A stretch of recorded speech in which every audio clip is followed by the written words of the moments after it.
Olá, pessoal, tudo bem com vocês? Eu sou a Gabi Pires, a apresentadora do Naturalizar Podcast, e hoje tem muito assunto pra conversar aqui, porque só a descrição que ela mandou dela dá uns 3 episódios de podcast.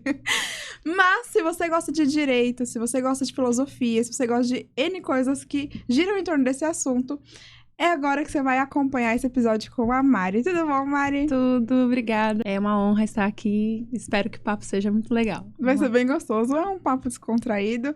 Vamos falar de direito, mas de uma forma mais tranquila para chegar em todo mundo também, né, Mari? Sim. Primeiro, eu queria que você se apresentasse um pouquinho, falasse quem é você. Eu sou a Marina Borges Siman. Eu sou formada em filosofia pela Universidade de São Judas. Também sou formada em direito pela Universidade de São Judas também. Sou professora do Estado desde 2012. E atuo como advogada na área civil e trabalhista. Eu também faço parte da Comissão pela Igualdade Racial da OAB de Itaquera e sou produtora executiva de um projeto chamado Periferia no Ar. Muita coisa. Eu vi agora a Barbie Profissões falando. Eu gostei disso. Mari, vamos lá. Pra começar, o que te fez estudar filosofia? Porque, assim, é uma aula que na escola eu gostava bastante, porque eu acho que é uma aula que deixa o aluno pensar muito, né? Dá uma liberdade maior para esse aluno. Agora, chegar a realmente estudar e levar isso como uma profissão, levar isso muito a sério, né? Porque na escola a gente não leva muito mais. Mas estudar realmente, fazer uma faculdade disso, a gente precisa tomar um passo bem importante na nossa vida. E o que te levou a escolher isso? Então, eu tive professores no ensino fundamental que, assim, eles já despertavam, de certa forma, esse pensamento crítico em mim. E aí, a gente teve, enfim, um professor de literatura, ele pediu a ajuda de alguns alunos para catalogar a biblioteca da escola, né? Isso eu estava com 14 anos.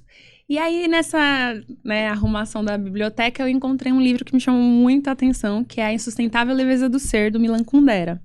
E aí, eu meio que peguei o livro, né? 14 não anos. Emprestado, tá, gente? Mas eu peguei o livro. Você pegou o livro. Porque naquela época, a gente não pegava livro na escola, né? Não podia levar fazer pra empréstimos. casa. Isso. Entendi. E aí, eu peguei o livro e li. E aí, esse autor, ele, né, tem um romance ali. E aí, ele mescla com filosofia, com alguns autores. Ele fala um pouco de filosofia. E aí, eu me interessei pelo assunto. Pensei, nossa, quero estudar isso quando chegar no primeiro ano do ensino médio. Só que naquela época não tinha muitos professores de filosofia, não tive no primeiro ano, fiquei muito triste. Tive no segundo uma professora, mas ela acabou que, enfim, foi algumas vezes e não foi mais. E só no terceiro ano que eu realmente tive um professor de filosofia. Então eu ficava muito feliz que eu ia ter a matéria, não tive. Mas quando tive, gostei, assim, do Nossa, assunto. uma defasagem bem grande, né? Primeiro e segundo ano não ter professor de filosofia. Sim, é porque filosofia, ela só se torna meio que obrigatória em 2008, né? Ah, tá. E eu me formei em 2009. Entendi. Então, quando se tornou obrigatório, não tinha tantos professores para, né, cumprir a demanda. Uhum. Então, por conta disso, acho que eu não tive alguns professores, né? Mas depois eu tive esse contato e falei, bom, quando chegou no terceiro ano, eu falei assim, vou fazer filosofia. Vou estudar filosofia. Para minha família, mesmo ela sendo uma família de pedagogas, eles acharam um pouco estranho, porque tem aquela visão de que o professor, lógico, não ganha muito bem no nosso país, principalmente do Estado. Mas a minha família, num primeiro momento, não gostou muito, porque eu era estagiária do Tribunal de Justiça. Ah, Então, você já era estagiária Já. e escolheu estudar filosofia. Realmente, Isso. sua família tinha que ficar o pezinho atrás, né? Mas assim, eu sempre gostei de filosofia. Também meus irmãos mais velhos também conversavam muito, enfim, sobre vários assuntos. Eu ficava observando eles. Então eu falei, vou fazer filosofia. E aí a minha família, não, você já está no estágio, né? Então você tem que seguir a área do direito. E aí eu fiz o vestibular para filosofia. Só que aí o valor era um pouco mais alto, né, do que o meu salário, né, que depois eu entrei para o telemarketing. E aí eu falei assim, bom, não vou conseguir fazer. E aí a minha mãe falou assim, olha, minha falecida mãe, ela falou assim, se você for fazer direito, eu te ajudo a pagar. Falei, Que incentivo. Tá bom. E porque na minha família só tinha uma pessoa formada, assim, meus parentes, né? Só tinha uma pessoa formada em direito, que era minha tia, irmã do meu pai. Então, pra eles, vai ter alguém, mas uma pessoa formada em direito, né? E aí eu falei, não é isso que eu quero filosofia, porque eu gosto de filosofia. Eu realmente gosto. Eu gostei dos livros, eu estudava meio por conta, alguns autores, e eu falei, é isso que eu quero da minha vida. Então, eu fiz 1 mês e meio de direito na Universidade Unicastelo. Feliz. Nossa, eu até que gostei um pouco, mas assim... Não é algo que, eu quero isso pra minha vida. Assim, foi 1 mês e meio, e aí eu também não consegui, enfim, o ProUni naquela época era muito difícil de conseguir, não consegui pra direito, e aí eu falei assim, bom, vou me inscrever pra filosofia também, e aí acabou que eu consegui pra filosofia na São Judas, e também pelo vestibular que eu já tinha feito lá. E aí eu falei assim, é isso que eu vou fazer. E aí, realmente, eu gostei muito de ter cursado filosofia. E eu comecei a dar aula durante a faculdade. Ai, que bom. Eu era aluna, tava no 3º ano da faculdade e comecei a dar aula. E aí, a primeira vez que eu entrei na sala de aula, era em setembro. Ou seja, eu peguei aulas de substituição. Eu entrei na sala de aula com o maior medo, porque, assim, muito que se fala na faculdade, assim, nessa parte da licenciatura... Não te prepara pro dia a dia na aula. E você pegou o quê? Um ensino médio? Eu peguei ensino médio, sociologia, 1º ano do ensino médio. Nossa, que delícia, Sociologia. 1º ano. Aí fui lá, entrei, e aí eu pensei, assim, quando eu saí de lá, eu falei assim, cara, eu nasci pra isso. Gostei da aula. E assim, mas assim, vamos, né? Vamos por partes. Né? Era setembro, ou seja, estamos chegando no fim do ano, né? E aí pelo fato de eu ter 21 anos, também já me conectou mais com os alunos. Enfim, foi muito legal, mas eu saí da sala de aula com uma sensação de eu nasci pra fazer isso, acho que eu gosto de fazer isso. Um dever cumprido, Gostei. Né? E aí, como eu falei, né, peguei aulas de sociologia, não peguei de filosofia, mas aí eu acabava, né, mesclando ali, porque são, né, áreas que, enfim... Andam juntas, né? De certa forma, tem suas particularidades, mas, enfim, a gente consegue trabalhar, enfim, né, com as duas áreas. E aí, eu falei, é isso, gostei. Ainda bem que eu fui fazer filosofia, porque eu gostei de fazer filosofia. Não era tão aplicada, né? Na faculdade eu não era tão aplicada. Hoje em dia eu penso que eu devia ter sido muito mais aplicada. Eu devia ter produzido textos para publicar, essas coisas assim. Não fui tão aplicada. Mas eu gostava, né? E aí fui dar aula, gostei.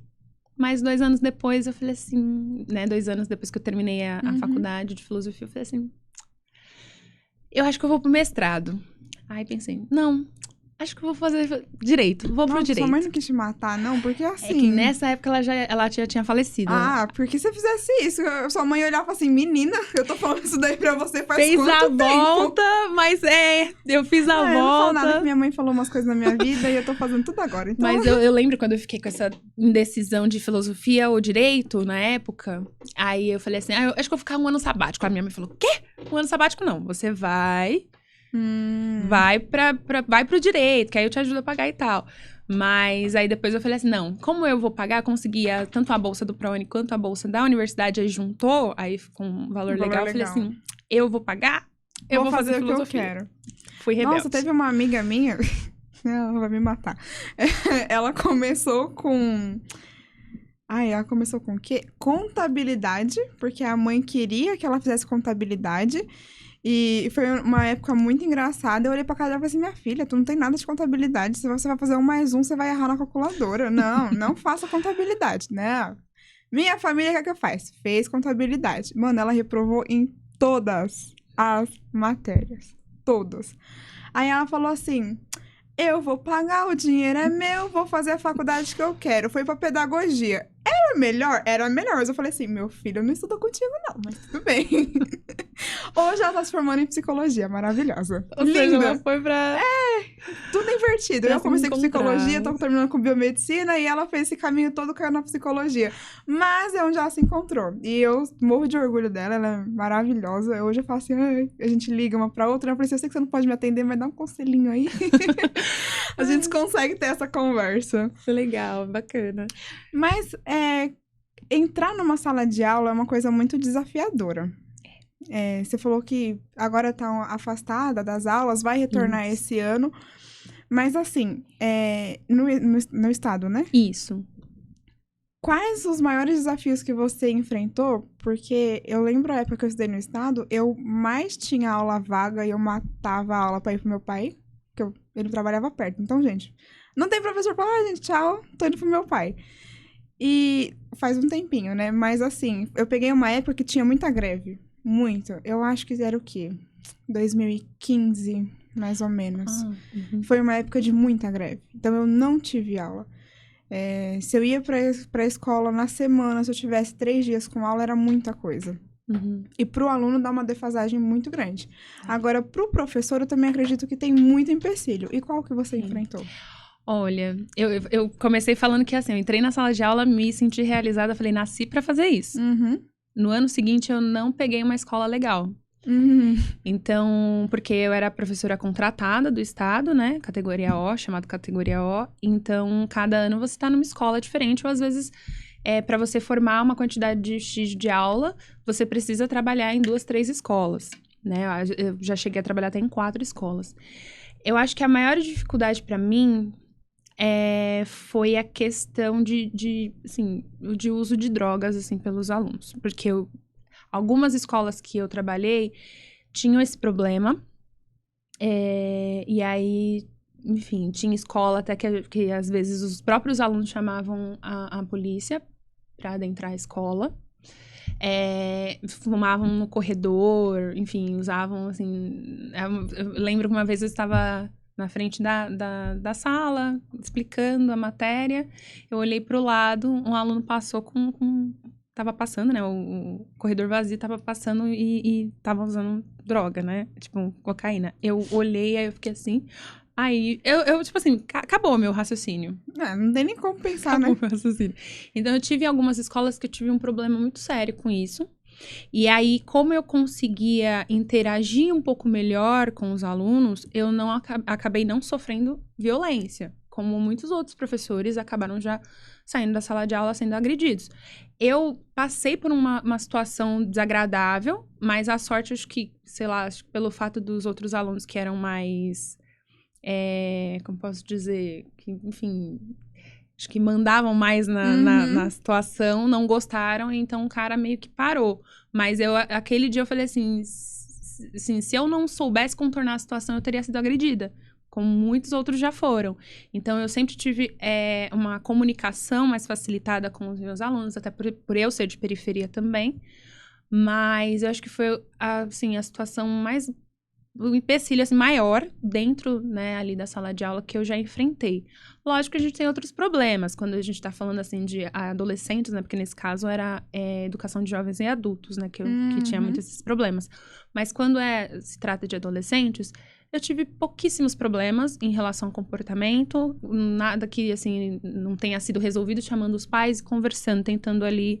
enfim, encontrar uma saída para aquele adolescente, né? E tentando também conversar com ele para entender o que estava acontecendo, por que daquilo, né? Por que daquela revolta, por que daquela violência. Mas, então eu acho que eu sabia me comunicar, né, bem, mas acho que, assim, tem outros problemas dentro da educação, salário, enfim, Sim. Reconhecimento, não temos plano de carreira. Não temos. Então, acho que por isso que a gente teve muitas greves, né? Eu entrei em 2012, realmente. Acho que em 2013 teve uma greve, acho que em 2015 também teve uma greve. Eu nunca pude entrar de greve enquanto eu era categoria O. Porque algumas escolas, a gente tem ali... enfim, alguns diretores acabam... como posso dizer... ameaçando mesmo os professores, né? Falando assim, olha, se você entrar de greve, você vai perder o contrato. Então, esses professores ficavam à mercê disso. Ou os professores, mesmo que são efetivos, mas estão ali no período probatório. Então, sim. Aí ele entra de greve, então, tchau, você já não quero mais. te dar notas ruins no probatório para você não passar. Então, eu acabei nunca entrando de greve. As escolas né, nesse período que eu trabalhava, a maior parte eram professores por contrato. Então, as escolas que eu trabalhei não pararam tanto. Quem poderia parar eram os efetivos, né? Realmente foi isso que aconteceu onde eu estudava, né? eram professores que já estavam lá há milênios de anos, né? Porque tem uns também que entram e ficam o resto da vida. E aí eles acabavam entrando. Só que assim, eu via uma falta muito grande do Estado realmente, sabe? Era uma escola que, entrava muito fácil lá, saía muito fácil. Então, eu ser uma adolescente, pré-adolescente, né? Porque eu acho que eu tava com 12, 13 anos, alguma coisa assim. Sair sozinha da escola e sair andando até onde meu pai trabalhava, graças a Deus era muito perto, a gente vê uma falta de segurança também, né? Sim. Então, falta muito do Estado, tanto pro aluno como pro professor. Pelo menos é o que eu enxergo. Você não está correta. Falta mesmo. E o que te fez ser afastada da sala de aula? A conciliação com a advocacia. Né? Eu estava numa escola que estava afastada, né, por conta da pandemia. E aí eu não estava conseguindo conciliar os horários, porque, enfim, eu tive algumas dificuldades com a gestão. Enfim, então, com os horários, então, às vezes eu pedia uma folga, enfim, porque eu iria ter uma audiência tal dia. Tipo, daqui a 2 meses eu vou ter uma audiência. Tudo bem? Você pode agendar? Não posso. Nossa, com 2 meses de antecedência não pode agendar? Não pode. Pra mim, não pode. Então, eu comecei a perceber que eu vou, né, entrar de licença, até também pra cuidar da minha saúde, porque eu tenho imunodeficiência, então, tava embora a pandemia estivesse acabando, não estava, né? Não. Ainda não está.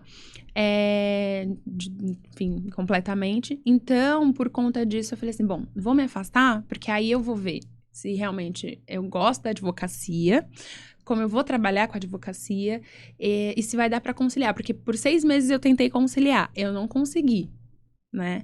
Porque, assim, a questão das aulas também, então, a gente tá tendo um problema de fechamento de salas, ou algumas escolas estão se tornando período integral, então tá tendo muita rotatividade de professores, então isso vai impactando, vai se fechando, se você fecha a quantidade de salas, se você transforma outras escolas em período integral, alguns professores vão migrar daquela escola para outra, então isso vai alterar muita coisa, então eu não tava conseguindo pegar aulas à noite. E aí, como, né, o judiciário trabalha, né, funciona de manhã e à tarde. Então, por conta disso, eu falei assim, bom, vou me afastar um pouco, vou entender como que funciona a advocacia, se eu estou gostando, se eu não estou gostando, como que é. Eu, de fato, gostei, eu acho que complementa muito a minha formação de filosofia no direito. Sua mãe tava certo o tempo todo.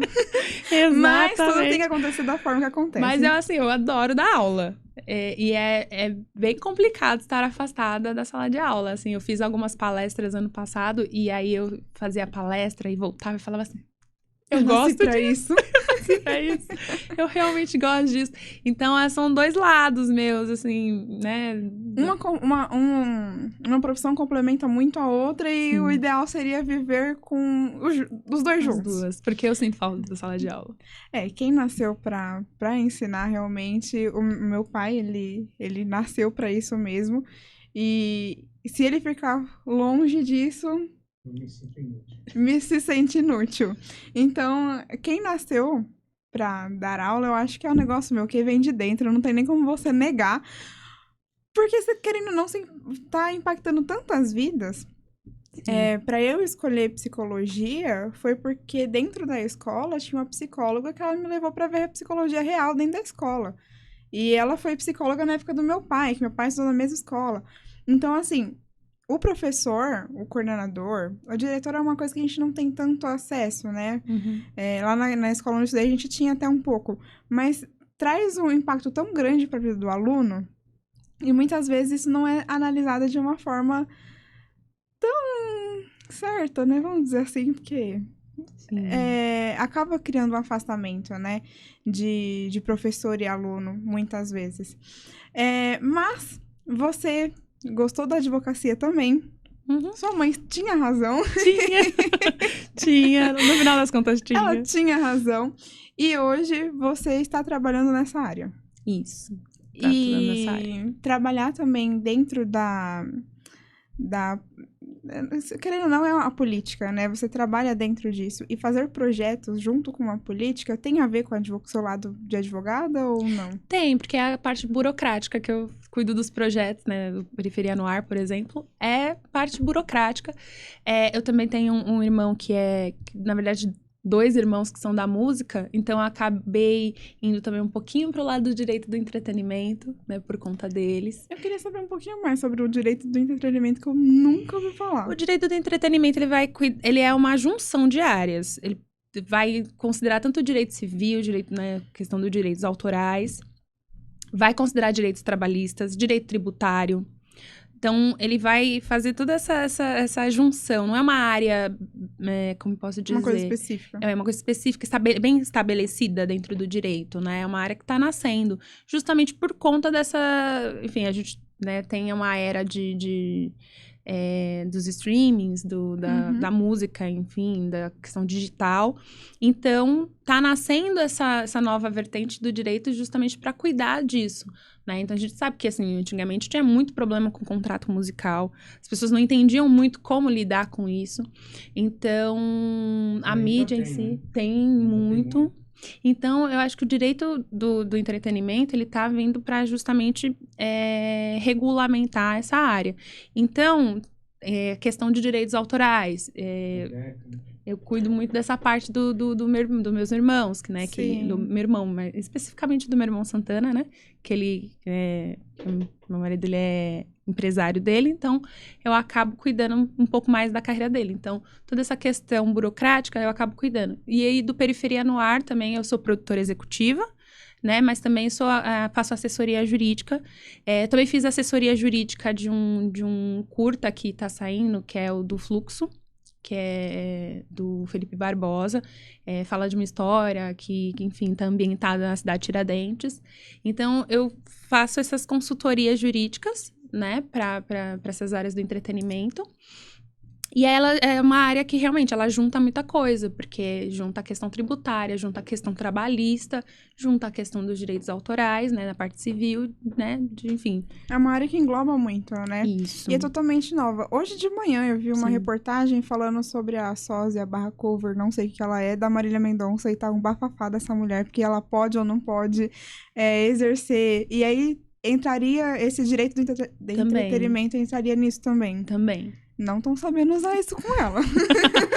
Que aí vai pra parte civil, vamos brigar na justiça.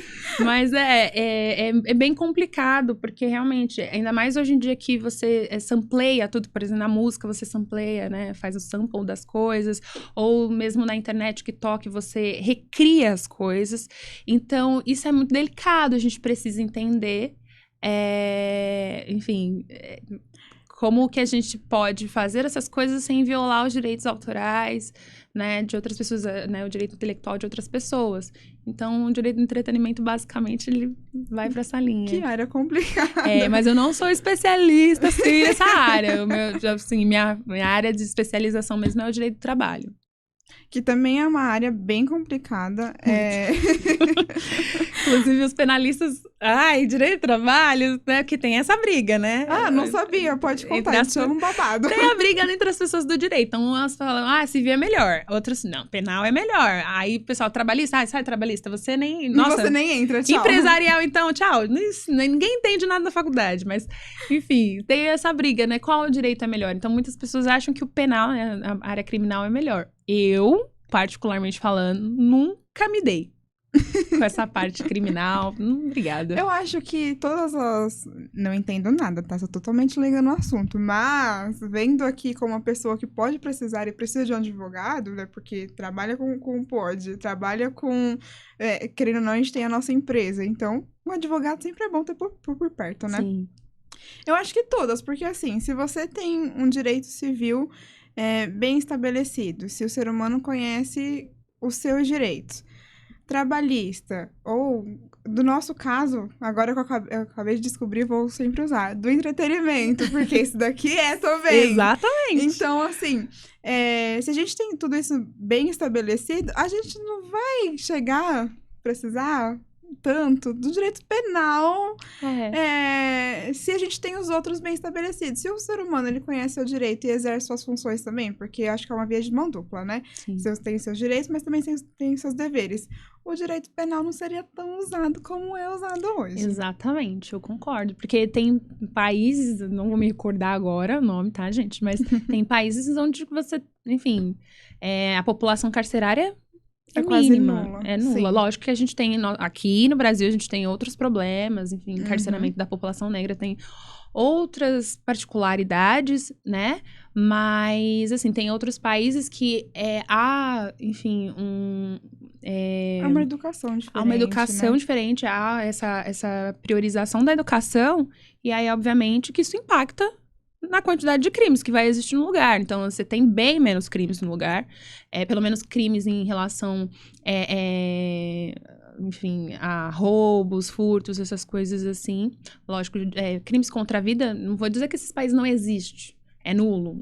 Existe, porém existe. é bem diferente do Brasil. Exatamente. Aqui a gente tem, enfim, encarceramento por questões, assim, que eu acredito, né, que a sociedade que a gente vive poderia possibilitar que não tivesse.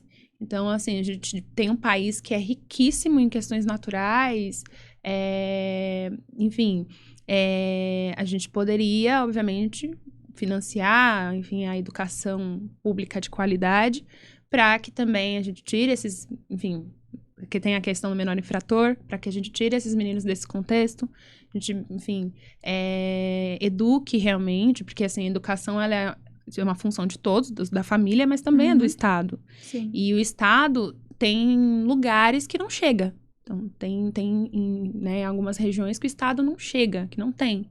Né? A gente está falando desde saneamento básico a uma educação de qualidade. Lógico que tem aqueles professores que fazem a diferença. Eu tive professores que faziam a diferença. Eu tive, inclusive, 4 professores, uma até fez parte do podcast. A Patrícia? A Patrícia. Ah, você também é aluna da Patrícia? Sim, Olha, que sim. legal!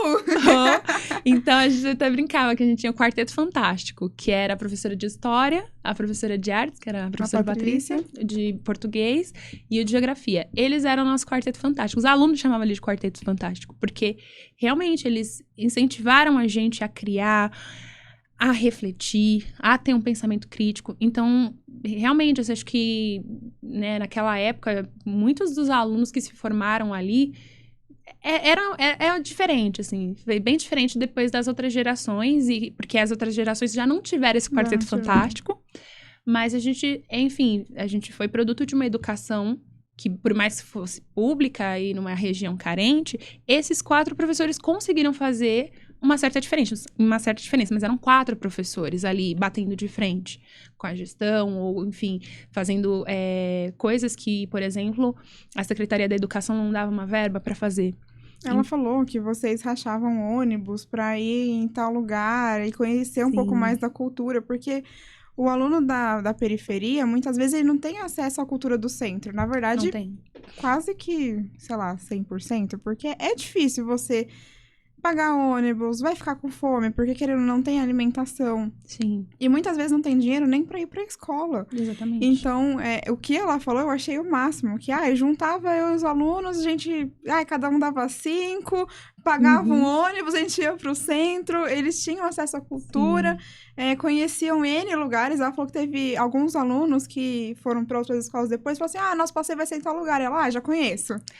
Já conheço. Porque justamente isso. Não sei se foi o quarteto ou se foi só ela, levavam Teve vocês... algumas vezes que foi só ela mesmo. Foi só ela? E que levavam vocês pra conhecer outros lugares. E aí, a gente tá com uma geração que tá fazendo a diferença. Então, assim, eu não conheço a turma toda de vocês, né? O que eu conheço são 3... que eu conheço 2 agora. E eu já ouvi falar de uma outra. Então, são 3 alunos dela que realmente mostram que a Patrícia e os outros 3 professores fizeram uma diferença tão grande. E vocês agora estão fazendo diferença nas outras pessoas. E é por isso que você trabalha com esse projeto, com a periferia também. Você falou também sobre... humanização de penas. Tem tanta coisa aqui. Direito da diversidade étnico-racial. É por isso também que fez você lutar por essas causas? Sim. Eu lembro que uma das professoras de história, até a Sandra, ela, inclusive, ela é amiga da professora Patrícia. ela... Eu lembro que ela chegou, a primeira aula dela, ela falou sobre limpeza étnica. E aí eu fiquei assim, porque a gente nunca tinha falado dessas coisas assim na escola. Então, eu lembro que eu fiquei impactada. A professora Patrícia também, ela acho que aflorou muito o lado artístico da gente. A criação da gente. Ela fez um projeto muito bacana também de fotografias. Ela falou disso no podcast. Contrastes e contradições da cidade de São Paulo. Foi maravilhoso. Eu achei maravilhoso fazer aquele projeto. Ela levou a gente no centro. E aí, da tarde pra noite.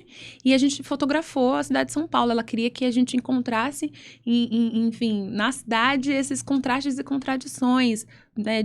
Enfim, de várias coisas. Tanto da questão da riqueza, né? Da desigualdade social, enfim, questão arquitetônica, de tudo. E foi, assim, uma coisa maravilhosa. E aí, ela depois imprimiu essas fotos, né? Num tamanho, né? Acho que A3, se não me engano.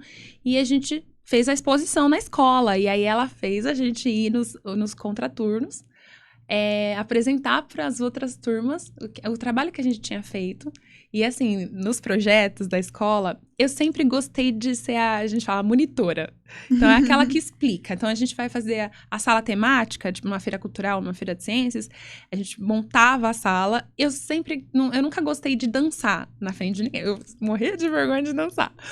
Mas eu gostava de ir lá explicar, de ser a monitora, né, entre aspas, né, de ser, enfim, a monitora que vai guiar as pessoas, vai dar a explicação para as pessoas. Então, acho que já vê que eu também, né, tava já indo pro lado da educação. Linha, lógico, sim. Minha mãe também, né, é pedagoga, minha irmã mais velha é pedagoga, meu irmão mais velho também é professor de abrigo, né, socioeducativo.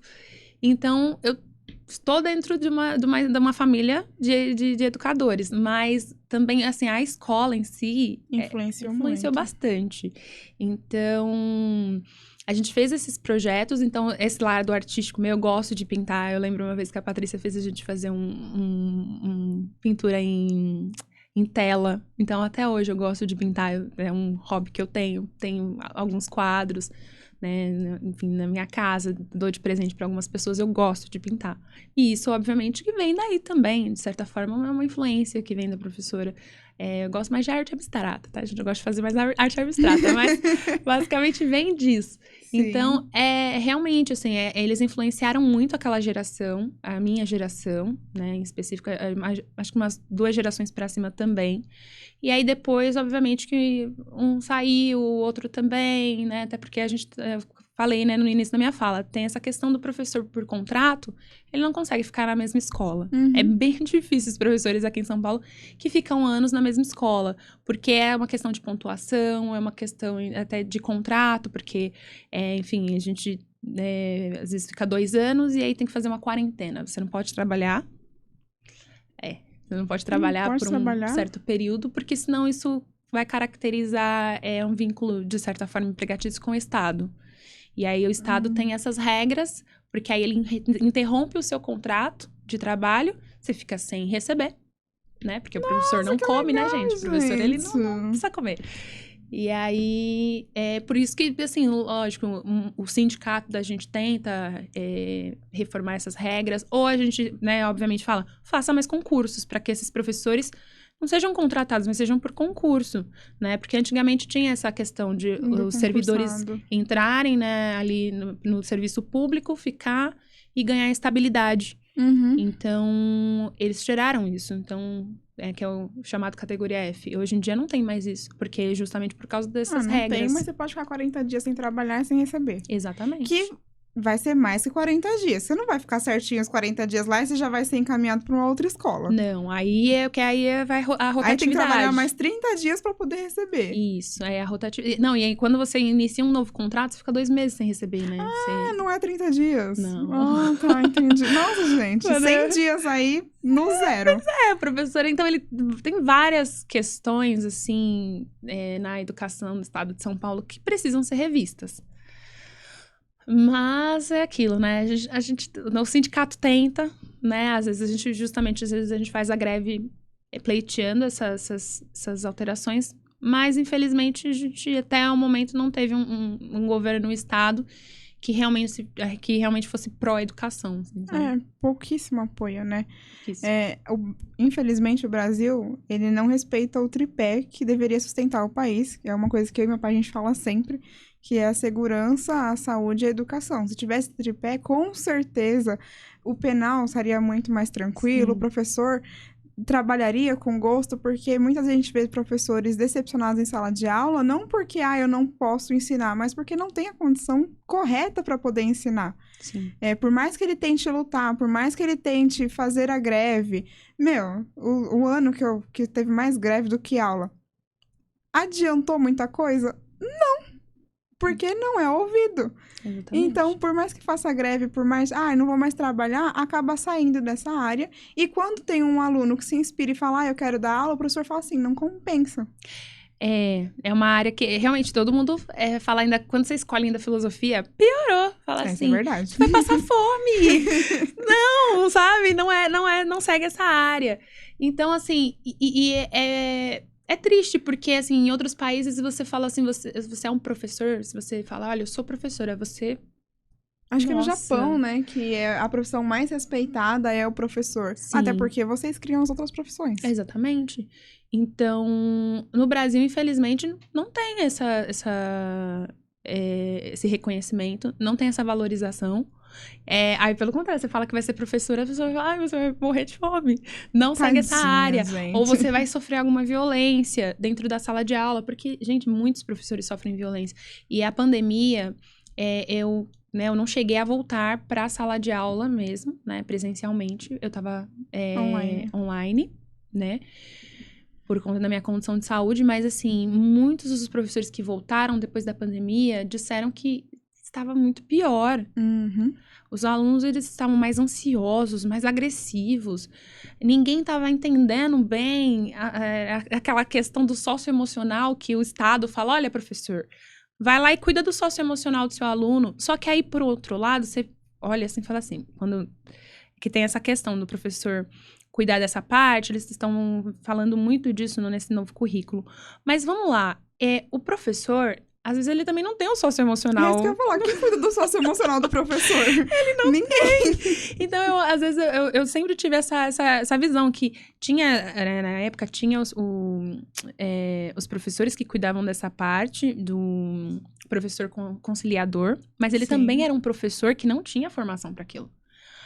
Agora, se o Estado está percebendo que a gente tem um problema ali, em questão emocional e psicológica desses alunos, vamos fazer um concurso público, vamos colocar um psicólogo em cada escola, porque é importante a gente ter, né, até para os próprios professores, né, mas enfim, mas para os alunos. Não, ele fala assim, professor, você vai ter que falar do socioemocional do seu aluno em sala de aula, mas o professor, ele também... E não é só isso, porque assim, ele vai lidar com 40 alunos na sala de aula, com 40 socioemocional diferente, fora o dele que tá abalado, porque, gente, não tem como não tá abalado. Tá. Não tá abalado, todo mundo que passou pela pandemia que sobreviveu, saiu com alguma sequela. Não tem condição. E aí você vai lá e fala assim, toma seus 40 alunos aí, só 40 socioemocional diferente e se vira. Lida com isso. Só que assim, a professora estudou, sei lá, pra geografia e tá cuidando do psique do aluno. Exatamente. Eu acho isso um absurdo. É um absurdo. Se eu tiver com uma dor, sei lá, na perna, eu vou no ortopedista, eu não vou num cardiologista ou, sei lá, em qualquer outra coisa. Tudo tem o seu... cada um é designado por alguma coisa. Sim. E eu vi muita diferença quando eu entrei numa escola que não tinha psicólogo e numa escola que tinha. No segundo e terceiro ano do ensino médio, eu fiz numa escola particular que tinha psicólogo. Mas aí, já tem outra coisa. É uma escola particular. Uhum. O meu primeiro ano, eu fiz numa escola particular que não tinha. E assim, era uma escola que, infelizmente, não tinha condição de ser uma escola. Eu saí de lá justamente por uso de drogas. Não eu que estava usando, tá, gente? Eram outras pessoas que estavam usando. Mas isso impacta. Isso impacta. Gente, olha... Eu já tive vários alunos atrapalhando minha aula porque estavam completamente... Não, mas nem isso. Chegou num nível do pessoal pegar o beckzinho dele, enrolar na sala e acender na sala.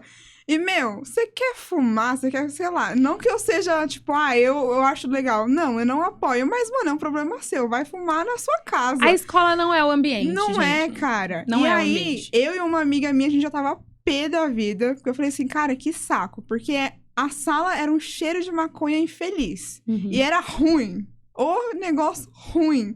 Nem pra ser uma... Parecia que era, sei lá, mato misturado com bosta de vaca. Era horrível, mano. Era muito ruim. Não era nem natural, Não gente, era tá nem vendo? Não era nem natural, poxa. Nem uma orgânicazinha assim, sei lá, mano. Era muito ruim. E aí, eu e minha amiga, a gente ficou muito pé da vida. Uhum. E eu falei assim, cara, vamos reclamar. A gente reclamou. A coordenadora falou assim, infelizmente, sem provas eu não posso fazer nada. Aí eu falei assim, você precisa de uma prova, querida? Calma aí. Fomos lá, a gente tirou uma foto de um pessoal no fundo da sala que já tava... Um estava com o beck na mão, eu estava fumando. Tiramos a foto. Um infeliz da minha sala viu, mano. Quando eu desci, ele falou assim, você vai? Eu falei, vou o quê, garoto? Ele falou assim, você vai? Eu vou contar. Eu falei, puta, mano, que bosta. Ou seja, é sua segurança também que tá em risco. Minha filha, eu saí escoltada. Aí, numa escola particular. Aí eu fui, passei a foto via Bluetooth pra inspetora, porque na época não tinha esse negócio tão tecnológico. No WhatsApp não existia, e não faz gente. tanto tempo, mas não tinha. O WhatsApp veio depois. Veio depois. E aí, eu passei pra ela, a inspetora, com essa prova, conseguiu ir lá. Mano, na hora que eu voltei na sala, estavam revirando a minha bolsa. Mas, tipo, de tirando tudo e não sei o que lá. Só que eu não tirei a foto do meu celular. E a menina olhou pra mim e falou assim, eu quero seu celular agora. Me dá seu celular que eu vou ver. Eu falei, tem nada. Dei de boa, ela não achou nada. Só que a foto tava no celular da minha amiga e tava escondidinho, né? Que eu falei, cara... E aí o menino falou, e ela falou assim, na saída você vai ver. Mano, quando eu nem saí pela saída normal dos alunos, eu saí por trás, mas eles estavam me esperando lá mesmo. Nossa. Tinha, eu não consigo lembrar quantas pessoas tinha, mas tipo, mais de 100, sem brincadeira. Tinha gente do COC, gente do Objetivo, gente da escola pública que era atrás, que eu não... Acho que do Wallace que tava assim, Gente. tudo me esperando assim. Eu falei, cara... Lascou. Eu olhei, dei meia volta e entrei. Falei, aqui não vão me pegar. Tipo assim, escola, por favor, né? Faça alguma coisa por mim, porque... A minha melhor amiga ligou pra mãe dela. A mãe dela parou o carro na esquina da frente, assim, e veio todos os seguranças da escola ao redor de mim. E aí parecia o Moisés no Mar Vermelho. Tava tudo abrindo o mar de gente e eu passando no meio. E pra voltar pra escola depois. Sem condições. Mano, chamaram Não meu tem pai clima. lá na Tem escola. clima. Chamou o pai dos, sei lá, quantos alunos. Acho que eram 5, 6, né, pai? Meu pai foi lá. Meu pai chamou o pai dos outros alunos. Olha, vai todo mundo entrar no processo gostosinho, inclusive a escola. Sim. Se vocês não pararem. Aí os amigos, ou melhor, aí a turminha começou a se tornar amiguinha dela. Ah, seu pai não vai fazer isso, não. E assim, começavam a tirar foto, postar no Twitter, falando, ai, essa preta e não sei o que lá, cabelo ruim. Mano, foram ataques de todas as formas que você pode imaginar. Aí que eu tive que fazer, a única que não estava fumando, saiu da escola. Fui pra outra. Então, Isso assim, é muito precisa de um delicado. psicólogo primeiro pra quem tá organizando. Isso é verdade. A escola, pra depois ir pro aluno. Sim. Começa nessa hierarquia de cima pra baixo, sim. Porque não tem como um professor estar na sala legal e tranquilo, sendo que não tem amparo pra ele, entendeu? Exatamente. Na época, eu fiquei com muita raiva do meu professor. Porque meu professor falou que não viu nada. Só que eu entendo ele hoje, entendeu? Se ele falasse que tivesse visto, esses alunos que estavam querendo me pegar, ia pegar ele. Mas é aquilo, esse tempo atrás, dei uma palestra na 9ª Jornada da Educação, da Prefeitura de São Paulo, e a gente tava falando sobre a Lei 10.639, né? E aí eu falei assim, no final, que uma outra palestrante, ela falou algumas coisas sobre a vida dela, né? Enfim, da questão pedagógica. E aí eu falei assim, eu tive que mudar de escola uma vez, que foi na 5ª série, porque assim, né, tô com o cabelo escovado, tá, gente? Meu cabelo não é alisado de verdade, tá? Vamos pontuar aqui, que é só escova, tá bom? O cabelo é cacheado. Eu comecei enfim, a ter situações de racismo dentro da sala de aula na 5ª série. E os professores viam e não faziam nada. Gente, é 5ª série, ensino fundamental.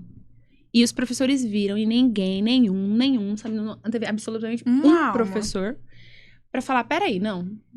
Na minha aula, não. Eu lembro que uma vez, como professora, aconteceu... assim, o menino mexeu no cabelo da outra menina que tinha um black.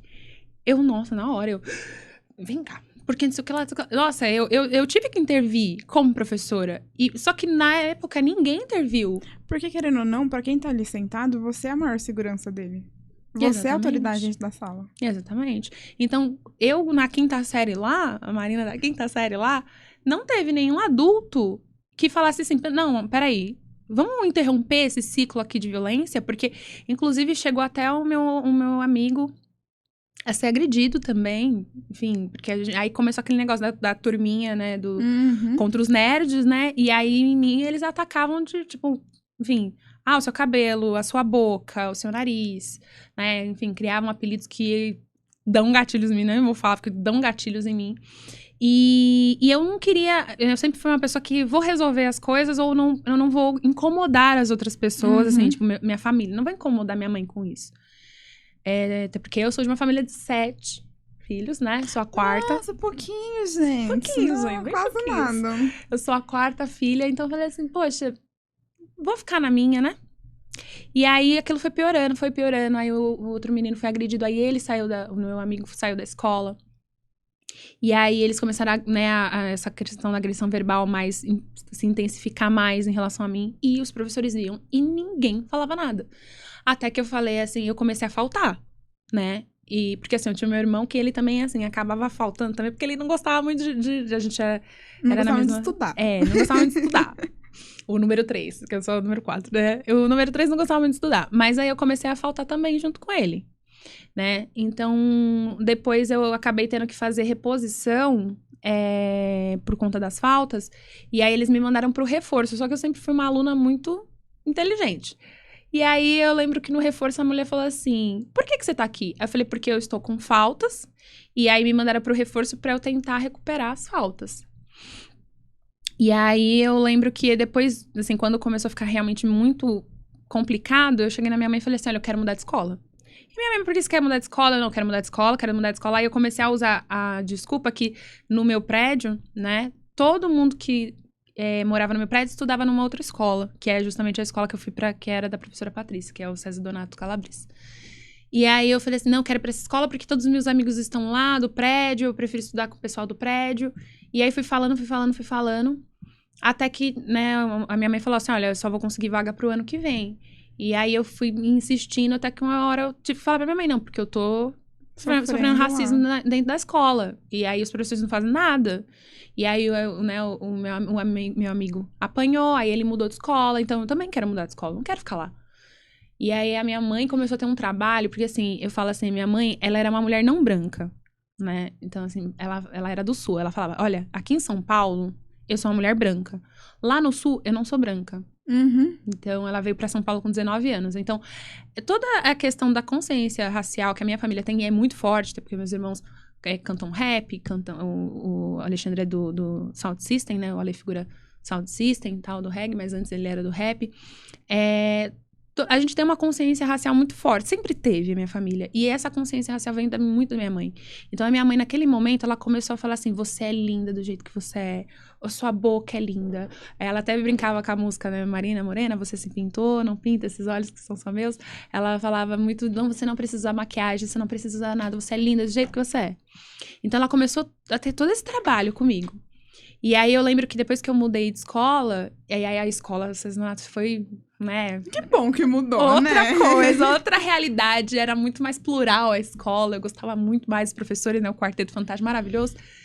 E aí, eu comecei realmente a falar assim, pô, eu sou bonita do meu jeito, entendeu? Eu sou bonita do meu jeito. Assim, não me acho até hoje. Eu tenho problemas, obviamente, com a minha autoestima, de certa forma, com a minha autoimagem. Você é bonita, tá? Ai, obrigada. Mas, assim, eu, assim, em questão racial, eu me coloquei de uma forma, até nessa outra escola, muito mais, assim, potente, sabe? Por conta da minha mãe. Porque ela sempre falou dessas questões. Então, antes da gente ficar falando, assim, hoje em dia, né, dessa questão do negro de pele clara, minha mãe já falava isso lá atrás, e sem nenhum respaldo intelectual pra isso, pra falar isso, mas ela falava isso pela questão da vivência dela. Né? Então, toda essa parte, assim, de consciência racial que a gente tem é muito da minha mãe. Lógico, também muito dos meus irmãos mais velhos, meu irmão mais velho. Tem muito isso. Então, enfim, dos meus parentes também. Mas minha mãe, ela fez um trabalho, assim, majestoso comigo. Eu acredito nisso. Porque, realmente, eu comecei a entender que aquilo que eles estavam falando... Porque, assim, eu comecei a reparar mesmo. Tipo assim, nas pessoas que ficavam me xingando, eu falava assim, ó, peraí, mas minha boca é bonita. A daquela pessoa não é bonita. Então, por que ela tá falando da minha boca? Peraí. E aí, minha mãe foi tendo esse trabalho. Não, você é linda, você é linda, você é linda. E então, ela foi fazendo esse contra-ataque dessas outras pessoas. Então, isso é muito importante. A gente falar da autoestima da criança negra. Porque Sim. é muito complicado, gente. Eu sou uma pessoa... A minha pele é clara. Eu não tenho traços que indicam que... você é de uma família negra, ou não branca. Gente... os meus traços são mais de pessoas brancas. Só que na época era a mesma coisa. Meu cabelo é cacheadão. Hoje tá aqui um projeto de casco e depois você fica loira, você não tem mais nada, né, no cabelo. Tadinho, ele sofre. Já fiquei. Então, assim, na época eu tinha um cabelo bem preto, meu cabelo, e super cacheadão. E isso era incômodo pros outros, entendeu? Eu lembro que na sala, sei lá, acho que tinham 60 alunos na sala. De novo, reforçando, uma escola particular que tinha uns 60, 70 alunos na sala. Foi piorando depois. E hoje, a unidade onde estava fechou. Eles estão com uma outra unidade, mas assim, perdeu muito da escola, sabe? Quando eu entrei lá no 7º ano, eu tinha professores incríveis e eu amava estudar lá. No ensino médio, avacalhou tudo e acabou, até com a instituição mesmo. Nossa. Então, mas era um incômodo. E não era falado disso na sala de aula. Então, eu acho importante, sim, falar hoje, sabe? Sim. Eu tenho até um casal de amigos, eles têm 2 filhas. E uma filha nasceu com síndrome de Down, a mais nova. A primeira filha tem um cabelo bem black, é lindo, todo definidinho. A gente fica zoando com ela que ela fica, tipo, 3 horas passando aquele negocinho pra definir todos os cachos dela. E aí, quando veio a irmãzinha... Ela falou assim, uma preocupação que me impactou quando ela falou assim, mãe, ela vai ter síndrome de Down, será que ela vai nascer com o cabelo liso? E aí eu vi que a preocupação não era a filha mais nova nascer com o cabelo liso, mas, tipo, ela não tem. E aí eu falei assim, se nascer também é bom que vai ficar diferente, meu cabelo liso e meu cabelo enrolado. Aí ela, o dela vai ser mais bonito. Eu falei, lógico que não, filha, você fica 3 horas aí passando essa gelatina no cabelo pra ficar o seu cacho desse tamanho. Continua assim, que ela queria fazer progressiva, né? Por isso que ela... E a gente conversou bastante, sabe? E aí veio a filhinha mais nova, com a raiz lisa e as pontas cacheadinhas. Eu falei assim, olha, Sofia, você falou tanto da sua irmã, que as pontas dela é tudo cacheadinha. Mas pra trazer realmente, porque dentro da escola não é ensinado, sabe? E em casa, às vezes, passa despercebido. Sim. A gente elogia nosso filho e tudo mais, mas ele sofre tanto ataque na escola, né?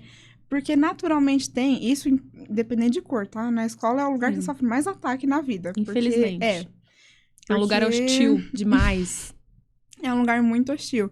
E falando de uma escola de periferia, eu creio que seja mais, porque eu já passei por uma escola pública, do estadual, porque as pessoas lá dentro, infelizmente, não têm um amparo tão grande em casa. Exatamente. Justamente por estar na periferia, tem que lutar muito cedo por tudo. Então, a mãe, muitas vezes, não tá em casa. O pai, muitas vezes, é ausente. Sim. A mãe tem que estar trabalhando pra colocar dentro de casa. Quando ela chega em casa, ela não vai olhar pro filho e falar assim, vem aqui que eu vou falar que seu cabelo é bonito. Não, ela tá se importando em sustentar aquela casa. Então, eu creio que seja maior por causa disso, sabe? E aí, vem de novo que eu falo que não tem nenhum amparo do Estado. Não tem. E até o movimento negro, né? Organizado, né? A gente fala. Ele, desde a década de 70, ele tem feito, obviamente, todo um esforço, né? Para a questão de legislações antirracistas. E a Lei 10.639, ela vem justamente nessa linha, de que a escola, ela precisa tomar para si essa responsabilidade de falar sobre as questões étnico-raciais. Então, a Lei 10.639, ela fala sobre a questão de uma alteração curricular, né? Que é obrigatório em todo o âmbito curricular nacional tratar da história e cultura africana e afro-brasileira, ou afrodiaspórica. Então, assim, a lei, né, na legislação traz lá, que é nos estabelecimentos de educação fundamental e ensino médio. Ela ignorou, o texto da lei, ele meio que ignorou a educação infantil. Só que a educação infantil, pelo menos no estado, na prefeitura de São Paulo, né, no estado, na prefeitura de São Paulo, puxou para si. Falou, não, vamos começar a falar sobre a lei 10.639. Criaram um currículo para a educação infantil, falando, né, basicamente sobre a lei 10.639, né, fazendo essa conexão aí com a lei 10.639. Tentando ensinar os professores, né, de desenvolvimento infantil, né, os professores da educação infantil, como lidar com essas questões étnico-raciais dentro da escola, no jardim de infância. Porque, de fato, a maior parte dos recortes de revista, dos murais que são feitos nas escolas, normalmente, né, não se tinha a representação da população negra, da população oriental, da população indígena. Tinha normalmente lá, né, porque os professores sempre fazem aqueles mural, né, um mural, enfim, por conta das datas comemorativas na escola. E nunca tinha essas representações, você só tinha uma representação. Então, a criança, desde lá da creche, ela tá vendo que no mural da escola, ela não se vê ali. Então, a gente só vê as pessoas brancas, loiras, dos olhos claros. Então, a prefeitura, né, de São Paulo, ela fez esse currículo e é justamente para alterar isso, para indicar para os professores, olha, quando você for fazer um mural, né, para os seus alunos lá da creche, você considera que o Brasil é um país diverso, gente. Mas a gente se pinta, se coloca como um país, enfim, de caucasianos. E não é. Então, quando você está crescendo e você não se vê representado de nenhuma forma dentro da escola, isso é muito prejudicial para a autoestima dessas crianças. Aí você vai para o ensino fundamental. Piorou, também não tem. Aí você é onde começa essa violência, essas agressões verbais, esse racismo. E aí você vai para o ensino médio e só piora. Então, vai se intensificando mais essa violência. Então, a Lei 10.639, ela também está aí para falar, olha, professores, educadores, ou o Estado, principalmente, né, porque o Estado é que produz esses materiais didáticos pra gente, né, o professor, ele reproduz isso dentro da sala de aula.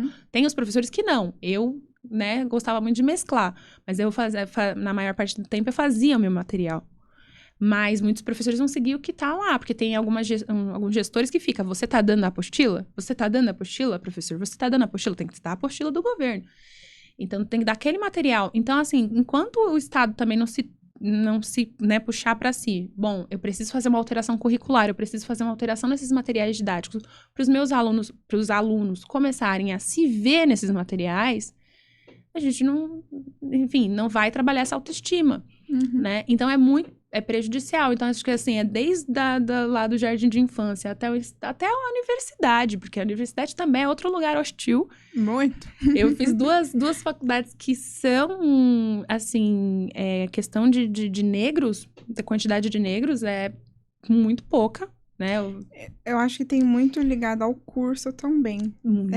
Lá onde eu faço faculdade, biomedicina, 90% pessoas brancas. E acho que é mais ou menos isso. Já no de educação física, você tem muitos homens e negros. Então, assim, acho que uns 60% são homens e negros. Sim. Mulheres são poucas ainda. Mas o demais, assim, são cursos que, biomedicina, a própria biomedicina, jornalismo, são poucas pessoas negras. Sim. Pouquíssima, gente. Muito poucos. E, assim, o que eu tenho mais lá foi uma frase, uma palavra usada aqui, porque muitas vezes a gente tem muita dificuldade em realmente entender, eu sou negro retinto ou pele clara. E teve uma menina que ela luta muito pela causa negra também, e ela usou o termo afrobege. Eu falei, cara, acho que foi o termo que eu mais me identifiquei. Porque eu não sou branca, parda, parece cor de papel, e afrobege. Eu falei assim, cara, eu não sei, eu encontrei uma cor, entendeu? E assim, eu tenho mais isso na minha turma, sabe? Eu tenho pessoas com traços brancos, mas o cabelo é afro. Então, Isso é o que mais tem na faculdade. Agora, você não vê uma pessoa negra fazendo biomedicina. Eu não tenho ninguém na minha turma fazendo. Sim, eu gostava muito de falar, desde dessa questão da minha mãe falar de não brancos e tal, eu falava, é brasileiro. Às vezes eu falo brasileiro. Porque brasileiros são todas as cores. Porque tem uma questão de etnia ambígua, às vezes, que a gente fica... Não, é brasileiro, gente. É brasileiro. Você falou que é... Porque, assim, realmente, a gente vai em outros países e a gente percebe que a miscigenação, ela tem, tá, gente? Não vou falar, nossa, só o Brasil se mistura. Não, tem muito.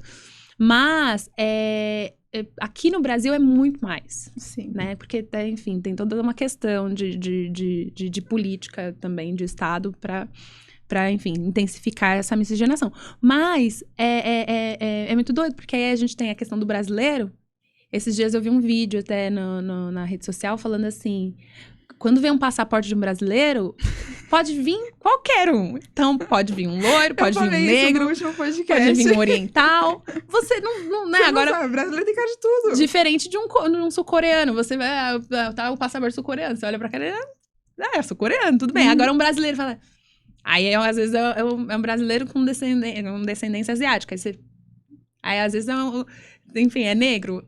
Aí depois, enfim, você não... Sim, é tudo. A gente é uma população bem diversa, né? Então, é por isso que eu acredito que a gente tem que, até mesmo na própria mídia, enfim, na escola, enfim, nos materiais didáticos, tudo. A gente tem que ter essa representação dessa pluralidade que a gente tem. Sim. Porque realmente...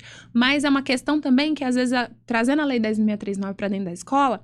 É uma questão que a gente vai discutir, da questão do colorismo, né? Dessa questão desse não lugar também, porque é o que você tá falando, é um não lugar, porque, pô, em alguns ambientes eu sou muito negra para ser considerada branca, e em outros ambientes eu sou muito, né, muito clara para ser considerada muito negra, então fica o não lugar, tipo assim, Sim. E é a questão também que vai envolver a autoestima, porque a gente sempre tá falando de autoestima, dessa percepção, enfim, dessa autoimagem. Então, assim, a gente tem discutido muito isso nos últimos tempos e eu acho isso maravilhoso. E eu ainda acho até que a gente tem discutido mais isso por conta dos programas sociais que estão possibilitando os negros de adentrarem nas universidades.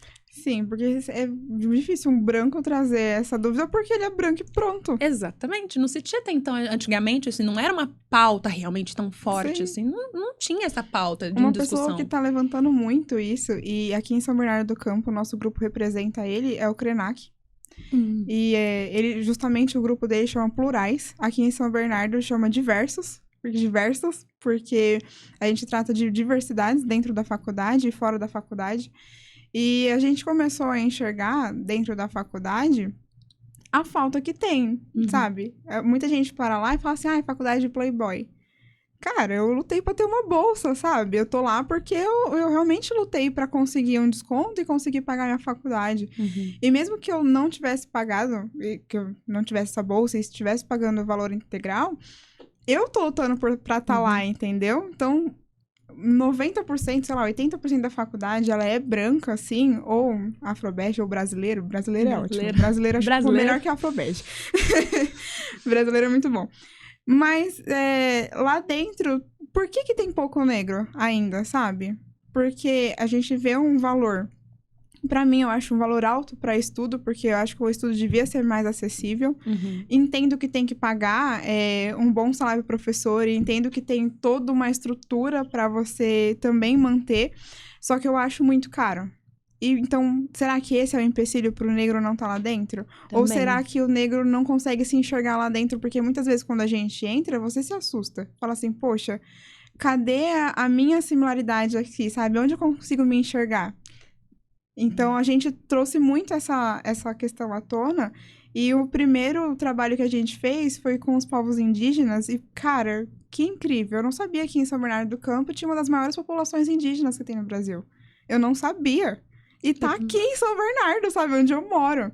Eu comecei a estudar um pouco mais sobre os povos indígenas no ensino médio, que eu tive uma professora indígena. E foi a única na vida que eu tive uma professora indígena, sabe? Eu não tenho. E lá na faculdade a gente tá trazendo isso agora. E é liderado por 2 mulheres negras.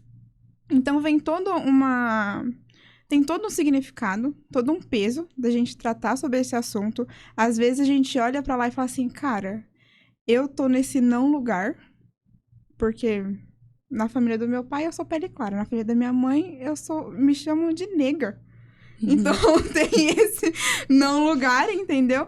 E eu tô aqui fazendo o quê? Mas se eu não fizer, eu não preciso estar no lugar pra fazer por isso também, sabe? Sim. Então é uma coisa que a gente fica muito na dúvida, não sabe como tratar, a gente quer fazer, não sabe como fazer, é pouco falado. Sim. E aí tem principalmente essa lei que você falou, eu acho que é essencial começar ali no jardim de infância pra pessoa começar a reconhecer que tem o seu lugar, sabe? Sim, é importante.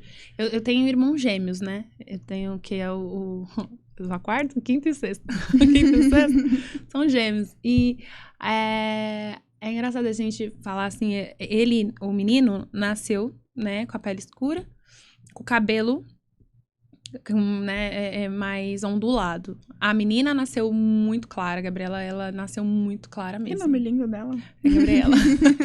Ela nasceu com a pele muito clara, com o cabelo muito cacheado, né? E ela até brinca, minha melanina foi toda pro cabelo, ela fala isso.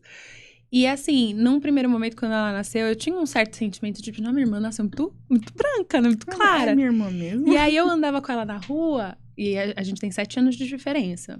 E aí as pessoas, às vezes eu brincava, que menina bonitinha, né? Porque ela tem o nariz, o traço, ela tem pro negro, mas a pele dela, ela é muito clara. E aí as pessoas brincavam na rua com ela, que menina bonitinha. Eu falava, era minha irmã. Aí as pessoas falavam, não é sua irmã? Você é adotada? Eu, tipo, não, ela é minha irmã. É minha, uhum. E a minha mãe também aconteceu muito isso comigo na escola. A minha mãe na reunião, e aí... minha mãe, não é sua mãe. É minha mãe. Minha mãe, olha que a minha mãe tinha cabelo cacheado, mas ela pintava de vermelho. Mas pelo fato da pele dela ser muito clara. Ela não é sua mãe. Aí eu ficava... Tipo, porque tem essa questão de pertencer. De pertencer. Uhum. Tipo, não é uma questão de propriedade, não, gente. Mas é uma questão de pertencer. Eu sou filha dela. Eu sou irmã dela. Como assim ser negado? Por quê? E você vive nesse não lugar o tempo todo. Exatamente. Então, é bem complicado. Mas a Gabriela, ela fala, eu sou uma mulher negra. Ponto. Tipo assim... E até porque ela usa tranças, né? A enfermeira tem a questão da enfermagem também. Porque ela falou assim, olha, dentro da enfermagem também, você vê muitas, né? Você tem muitos negros, mas você vê que algumas posições hierárquicas ali superiores, elas não estão sendo ocupadas pelas mulheres negras. E aí ela já falou várias vezes nessa questão de, vou fazer uma entrevista de emprego. A trança. Putz, a trança. Eu não vou passar porque eu tô de trança, porque eu sou uma mulher com trança. Então, tem todas essas questões. Então, assim, por mais que ela tenha a pele mais clara que a minha, ela tem a questão, né, das tranças, do cabelo, de como ela se veste. E também tem, vamos supor, as pessoas não vão reparar tanto no traço, vai reparar mais na cor da pele, vai falar, você tá tendo uma apropriação cultural. Uhum. Mas a cultura dela é essa. Exato. Então o tempo todo nesse não lugar. Exatamente, isso é muito perigoso, porque realmente, assim, o meu sobrinho também, ele tem a pele mais clara, e o meu irmão mais novo, uma vez ele falou assim, da questão da cor dele, ele falou assim, Lucas, você é caramelo provocante. Caramelo provocante. Aí a gente olhou pra cara do Gabriel e falou, Gabriel, pelo amor de Deus, olha o que você tá falando, ele é caramelo provocante. Aí meu sobrinho ficou bravo, né, porque ele é criança, mas ele não entendeu nada, tipo, caramelo provocante, da onde é isso? Mas ele tem a pele mais clara, mas assim, todo tempo a minha irmã tá trabalhando isso nele. Uhum. Porque também é aquela questão, quando a escola não trabalha isso, às vezes você tem a família que trabalha, mas às vezes a maior parte do tempo, você não tem a família que trabalha. Então, aí você fica se sentindo nesse não lugar, e aí você não sabe como... É uma dualidade se infinita. autodeclarar, que é muito complicado. Eu lembro que logo no começo do ProUni e tal, eu lembro que eu, né, na outra universidade que eu estava, não vou falar o nome, mas eu já falei, mas não vou falar o nome, eu fui falar dessa questão do ProUni. E aí a mulher falou assim, eu tinha me inscrito para um curso lá, eu não vi direito, fui lá falar. E aí ela falou assim, olha, 2010, isso aí, gente, 2010. Olha, você tem que fazer uma declaração de próprio punho e reconhecer firma. Porque você colocou aqui que você é negra. Mas você não é negra, você é parda. Então, para não ter nenhuma questão judicial, você precisa fazer uma carta de próprio punho e reconhecer firma para trazer para a universidade. Porque você não é negra. E quem te deu o direito de decidir sobre minha melanina, menina? Fica quieta. Aí eu fiquei, tipo assim, eu não tô entendendo nada. O que essa mulher tá falando? E assim, no primeiro momento, quando você fala de questões... Na época, eu não fazia direito, né, gente? Uhum. Na época que você fala questões judiciais, as pessoas dão uma tremida assim, mas como assim? É falsidade ideológica, ela falou pra mim. Aí eu fiquei, como é falsidade ideológica? Eu tô cometendo um crime. Aí a minha cara, tipo assim, como é falsidade ideológica? Eu não tô cometendo crime nenhum, eu sou negra. Tipo, não. Aí pra você juntar, tem que, assim, pra você pleitear a bolsa, precisa juntar isso. Ela era branca? Uhum. Ah, tá. Aí, depois quando eu fui me inscrever na São Judas pro ProUni e que eu me inscrevi pro direito pra filosofia, mas eu fui pra filosofia, não pediram isso em nenhum momento. Então eu falei, beleza. Mas nessa outra universidade falaram, não. Tipo assim, você não é negra, então você precisa fazer isso. Que é falsidade teológica que você tá fazendo e tal. E aí eu fiquei realmente, assim, até hoje eu paro e penso nessa situação e eu falo assim, cara, como a gente não tem esse letramento racial no nosso país, um país tão diverso assim. Então, voltando assim, eu sou uma defensora da Lei 10.309, estou fazendo mestrado sobre ela. Eu até decorei já o número dela. Lei 10.309, por favor. Né? Enfim, porque realmente a gente precisa ter esse letramento racial dentro da escola. Sim, e pra quem quiser pesquisar, você colocou aqui a lei 10.639 que você coloca, né? 10.639/2003, é uma lei de 2003. Isso. Chama-se uma análise do ensino de filosofia do novo currículo paulista. Isso. Então é assim que a gente pode procurar e entender um pouco mais. Ou vocês chamam ela, essa gente. é o título da minha dissertação. Chama ela que ela vai te explicar ponto a ponto dessa lei. É porque assim, a gente teve a alteração curricular, né? Em 2017 a gente teve a reforma da educação, né? Aí a gente, no estado de São Paulo, a gente teve a alteração curricular. Uhum. E aí a gente teve esse novo material didático, e aí ele tem umas pinceladas de filosofia africana e afrodiaspórica. E aí eu me propus a analisar esse material. Será que esse material realmente está em acordo com essa lei 10.639, como está colocando aí? E não tava. Não tá ainda, a gente precisa alterar muita coisa, mas é aquilo, né? Quando a gente vai fazer materiais didáticos, infelizmente, eu não sei, gente, é uma crítica, assim, que eu tenho a fazer. Não se chama professores para ter essa discussão realmente, não se chama, gente. Realmente para fazer essa discussão, falar assim, olha, isso é aplicável ou não em sala de aula? Ou pega uma pessoa especialista na Lei 10.639 em questão de filosofia africana e afrodiaspórica e fala, isso aqui funciona, não funciona? Isso aqui eu tô abordando de forma correta ou incorreta? Como que tá sendo? Então, acho que o Estado, ele tem mecanismo para fazer isso, mas não fez. Nesse material, não fez. Então, eu acredito que há, sim, um atendimento parcial dessa lei no currículo do Estado de São Paulo, porém... Falta muito. Precisa alterar, precisa realmente ter um melhoramento nesse material, né? Então, é justamente isso que eu tô me propondo a estudar no meu mestrado, né? E aí, estou fazendo faço palestras justamente para falar dessa necessidade que a gente tem de analisar os nossos currículos, né? Então, eu fui chamada na prefeitura, né, de São Paulo, porque eu sou uma professora do Estado. E isso eu acho muito... E fique bem claro, eu sou uma professora do Estado, mas eu nunca fui chamada no Estado para falar sobre, mas na prefeitura eu fui chamada para falar sobre a Lei 10.639, né, na jornada pedagógica deles. Então, assim, a gente vê que tem uma movimentação, também fui chamada na ETEC, de Itaquera também, da ETEC da Zona Leste, para falar sobre essa questão. Então, a gente vê que tem um movimento de algumas escolas para, enfim, fazer toda essa questão do currículo voltado a questões étnico-raciais, mas no estado de São Paulo em si, creio que ainda tem muito a se desenvolver, ainda não se desenvolveu completamente. Sim. Materiais didáticos, eles são poucos... É o que você falou, né? Não chamam professor. Eu lembro que teve um ano que uma professora minha começou a corrigir o material didático de uma escola, mas, de novo, particular. Era do sistema Anglo. É um sistema que, normalmente, eles chamam professores para poder corrigir junto. Mas, assim, quanto custa estudar numa escola que tem esse sistema? Muito, né? Muito caro, gente. Então, assim, por mais que eu tenha feito, sei lá, acho que da 7ª série até o 3º ano numa escola particular, inclusive, os meus tios me abençoaram muito esses anos, pagando pra mim, porque eu sempre fui bolsista. Mas, escola particular você paga. E aí, os meus tios pagavam pra mim mesmo assim, eu não cheguei a ter um estudo num sistema anglo e tudo mais. Eu sou muito grata pelo que eu tive. Sim. Só que para ter acesso a esse estudo, é muito caro. E muitas famílias, a maioria das famílias brasileiras, não tem esse poder aquisitivo para poder pagar esse estudo. Então, se o Estado quer profissionais bons, se quer adultos que trabalhem em prol de um país melhor, por que não investir desde pequenininho nessas pessoas? Concordo. É isso que não entende, sabe? Essas crianças são o futuro da nação. E as crianças que estão vindo aqui é um futuro duvidoso. Porque até a minha época... Nossa, péssima essa palavra, essa frase. Na minha época. Na minha Até... até minha época, eu já tinha uma defasagem muito grande, mas eu tive professores que fizeram muita diferença na minha vida. Mas hoje eu acompanho os meus priminhos, acompanho, sei lá, as crianças que estão mais próximas, assim, e, cara, o que estão ensinando nas escolas? Exatamente.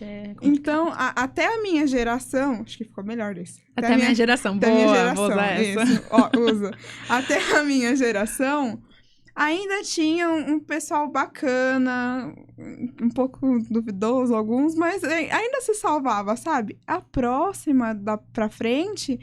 Meu, que defasagem. Porque, assim, é uma geração que tem tudo na mão. Porque, cara, com o celular você consegue tudo.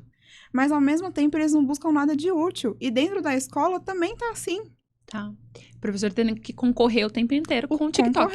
É complicado, é difícil. E aí chega pra mim e fala assim, mas eu vi que no TikTok faz tal coisa. Eu falo assim, querida, eu estudei tantos anos pra estar fazendo isso.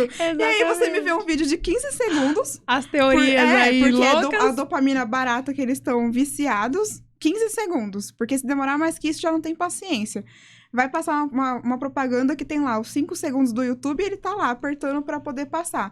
Então, viciado nessa dopamina barata e vem chegar aqui e quer discutir com a gente que estudou a vida inteira pra tá fazendo um negócio. Nossa, eu lembro que nesse começo das fake news, lá no princípio das fake news, eu lembro que eu tinha alguns alunos que aí eu tinha uma aluna em específico que ela vinha sempre e falava assim: professora, o fulano de tal, porque aí ele via uns youtubers meio de procedência duvidosa que espalhavam fake news, não vou citar nomes para evitar processos judiciais. A gente não tá podendo.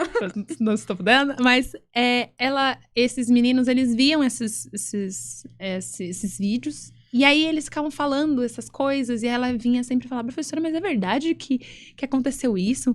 Mas é verdade que aconteceu aquilo? E eu falava...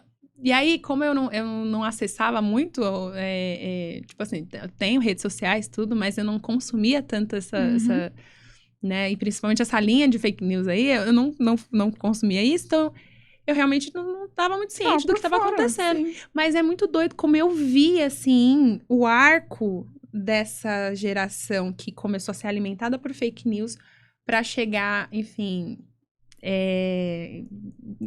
onde estamos hoje, mas assim, e aí essa questão deles disseminar isso e ainda se contrapor ao professor que tá lá ensinando e falar: não, professor, isso tá errado. Eu, como assim tô errada? Desculpa, oi? Não, porque o fulano de tal fala isso. Aí eu falo: minha filha, onde você viu isso? Eu não tô falando que nós temos todo o saber do mundo, não é isso. Inclusive, eu falo, gente, pros meus alunos, me questionem. Eu tô aqui pra aprender também, sim. Mas uma coisa besta, faz até um tempo que eu postei no meu Instagram, eu trabalho com estética, com beleza. Uma das áreas que eu entrei foi o nail designer, porque tava super em alta, sei que lá, eu entrei e, cara, eu estudei pra poder fazer, sabe? Não é simplesmente fazer uma unha, eu preciso saber tanta coisa, cara, sim, que eu tive que estudar muito. Aí chega uma menina mais nova que eu e posta lá: cabine de nail designer da Câncer. Eu falei: mas que bosta. Falei: querida, é fã ou hater? Porque... Qual o estudo? Tipo assim, eu falei assim: cara, desculpa, você acompanha meu trabalho, fala que é mó da hora e posta cabine de nail designer da Câncer. Aí eu fui lá, peguei um estudo, peguei um artigo, coloquei no meu Instagram, fiz vários stories, assim, falei: gente, eu não sou de reclamar aqui, mas calma aí. A menina já tá aqui acabando com o meu trabalho, minha fonte de renda, eu tenho que abrir minha boca. Né? E eu fui lá e falei assim: primeiro coloquei um negócio mais simples de entender, um vídeo do doutor da Química, se eu não me engano, que ele é um cara muito bom, ele é especialista nessa área de beleza, de nail designer. Coloquei um vídeo dele explicando e depois eu fui colocando partes do artigo, falando sobre tempo de cabine, sobre a luz que é usada. Eu falei assim, cara, aí você me vê um infeliz que não tem o que fazer da vida e eu acho que, sei lá, e tá precisando de viralizar alguma coisa, Sim. posta isso e você não lê, você não estuda. E simplesmente lasca com o trabalho de muita gente. Exatamente. A referência bibliográfica para essas pessoas não existe. A gente tem que Gente, pensar bem a nisso. referência é Instagram, YouTube, TikTok. Meu tio falou. Meu Eu tio vi no falou. WhatsApp. Eu vi no WhatsApp. A corrente da família que espalhou. Exatamente. Porque isso é outra coisa que, mano, pelo amor de Deus, cara, como o povo espalha fake news Espalha no muito. grupo do WhatsApp, mano. É assim, e é engraçado, porque nessa época que eu falei que eu vi esse arco acontecendo, tava no começo do WhatsApp. Então ainda não tava tendo essas correntes Tão rápidas, rápidas, né? Mas, assim, quando veio o WhatsApp em si, realmente, que as pessoas entenderam esse alcance, aí piorou tudo. Uhum. Porque realmente a gente vê, assim, que tem estudos que falam notícias verdadeiras não tem tanto alcance. Agora, a fake news tem um alcance no algoritmo, essas coisas assim, que é bizarro. Então, peraí, mas se é um algoritmo e o algoritmo foi feito pelos seres humanos, e aí? Vamos fazer uma crítica sobre isso? Vamos ver aí, rever algumas coisas? Porque se você tem um conteúdo que, enfim, vai educar, um conteúdo que vai informar, por que esse conteúdo ele não acessa realmente? Esse vídeo que a gente tá fazendo, vamos ver o alcance dele. Agora, se você for ver um vídeo desses youtubers de procedência muito duvidosa, que faz o desafio de comer não sei quantos quilos de Nutella em 2 horas e depois morrer e passar mal. Cara, ele viraliza. E isso é muito preocupante, porque isso é um sintoma de uma sociedade doente. Então, assim, realmente... É complicado, é coisas para serem analisadas, é coisa realmente para as pessoas entenderem que, realmente, algoritmo é feito por seres humanos. Vamos alterar aí esses algoritmos. Inclusive, até tem questões raciais desses algoritmos também. Que a entrega de conteúdo também está influenciada na questão do fenótipo das pessoas. Então, gente, é muito preocupante isso. Mas, mais uma vez, se o algoritmo é feito por seres humanos, então a gente precisa educar quem? É o ser humano. Então, assim, né? Então, a gente tem que ter as redes sociais? Tem, gente. Sim, tem um eu potencial muito... Tem um potencial muito maravilhoso. Eu falo assim, eu brinco que quando eu estudei filosofia, só tinha um Facebook e e-mail. E aí, às vezes, o pessoal mandava avisando no e-mail, tipo, você não vai ter aula. Tipo, você não via. Aí você chegava na faculdade ali, pô... Perdi a condução pra chegar até aqui. Só que hoje, tipo, depois quando eu fui estudar direito, existiu o WhatsApp já. Era mó bom, né? 5 horas da tarde, todo mundo, gente, não vai ter aula. O professor já avisava pelo WhatsApp, o pessoal já mandava no grupo, não vai ter aula hoje, beleza, não vamos. Então, ou o professor passou tal coisa, você joga no grupo, todo mundo acessa aquilo. Então, se você usar de forma positiva, isso vai ser muito benéfico. Mas... Infelizmente, tem as outras questões que a gente precisa discutir e alterar, né, para melhorar, para desenvolver, para evitar, né, preconceito, enfim, de todas as formas possíveis. Vamos trabalhar para melhorar isso. Sim. Mas é aquela questão que a gente sempre fala, né? Pô, quem que tá ganhando com isso? Né? Por que as pessoas... Mas eles ganham muito com isso, Exatamente. né? É a mesma coisa da educação. Quem que tá ganhando com o sucateamento da educação? Porque eu não entendo como uma sociedade... Assim, escolhe governantes que, enfim, forçam e continuam reforçando o sucateamento da educação. Ou mesmo a questão do judiciário, da criação das leis, porque, né, as pessoas muito falam das questões dos advogados, né? Mas as pessoas têm que entender o seguinte, o advogado, ele trabalha com a legislação criada pelos parlamentares que a gente vota. Então, às vezes, vem uma legislação, gente, que é um que interpreta de uma forma ou outra, que gera uma discussão doutrinária enorme, mas aí a gente vai e volta e fala assim, pô, peraí, quem que tá elegendo essas pessoas que estão escrevendo o texto da lei pra gente trabalhar com ela, né? Porque o advogado, ele trabalha com o texto da lei, mas essa lei foi aprovada por quem? Então, se é uma lei, enfim, que gera resultados positivos dentro da sociedade, maravilha, mas e quando não? Que ela retira direitos. Qual cidadão que tá lá? Porque assim, a gente, pelo menos aqui em São Bernardo, eu sei que a gente tem acesso à Câmara. Tem algumas assembleias que a gente pode assistir. Alguém já foi? Eu vi, assim, algumas, algumas... Tipo, os advogados, é engraçado, quando eu entrei para essa área, comecei a ver que a OAB, ela tem um papel muito fundamental e é maravilhoso, assim, o trabalho que a OAB faz. Porque ia ter um projeto que ia alterar a questão da tarifa do Poder Judiciário. E isso vai impactar nas pessoas que podem acessar ou não o Judiciário. E aí, a OAB em peso estava nessas assembleias. Aí, não sofreram nenhuma violência, tá, gente? Mas, por outro lado, vai professor ir na Câmara. Porque, assim, teve situações que aconteceu isso. De professores irem na Câmara Municipal e serem agredidos. Até um vídeo que circulou muito de um parlamentar defendendo a professora de apanhar da Guarda Municipal. Então, isso é estarrecedor. E ainda detalhe, que são locais que parece que eles passam para a população que, assim, ó, não é um local que você possa vir, Sim. que você possa frequentar. Mas, assim, os poucos que frequenta, aí a gente já vê pelo andar da carruagem. A OAB estava lá, né, pleiteando que não fosse votado que não fosse aprovado esse projeto. Porque isso impactaria a população e, por consequência, o advogado, porque o advogado, né, precisa da população para entrar com demandas no Poder Judiciário. Não sofrendo nenhuma violência, né? Porque então, eu tô em duas profissões bem que se complementam, mas às vezes elas se distinguem muito, inclusive no tratamento que a sociedade tem. Porque eu falo que eu sou professora, eu acho que, lógico, gente, eu gosto muito de ser advogada e eu tenho muito orgulho de onde eu estou. Mas eu queria que as pessoas, quando eu falo, eu sou professora de filosofia, as pessoas falassem, nossa. Te olhassem da mesma forma quando você fala, eu sou advogada. Agora, quando você fala que você é advogada, as pessoas te respeitam de uma forma, te valorizam de uma forma.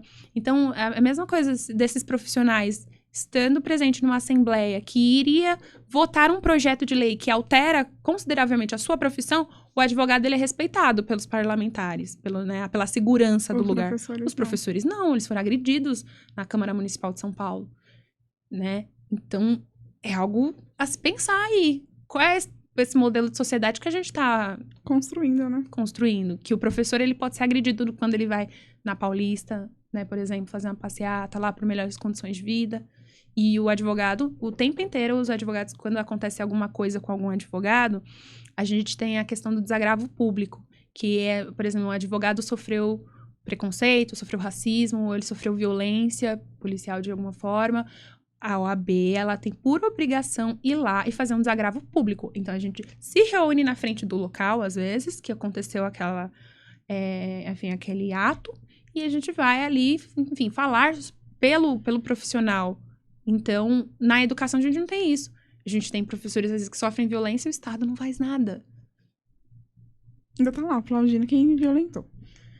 É muito complicado. Eu acho que são assuntos aqui pra horas da gente conversando e a gente não falou metade do currículo que você mandou aqui. Mas eu te convido pra vir numa segunda vez. Dá. Porque, além de ser assuntos que são muito falados, porém de forma que não é muito visto e interpretado de forma correta, também é uma forma de ensinar quem tá assistindo. Eu te garanto que eu vou sair daqui sabendo muito mais do que eu entrei na hora que eu sentei aqui, entendeu?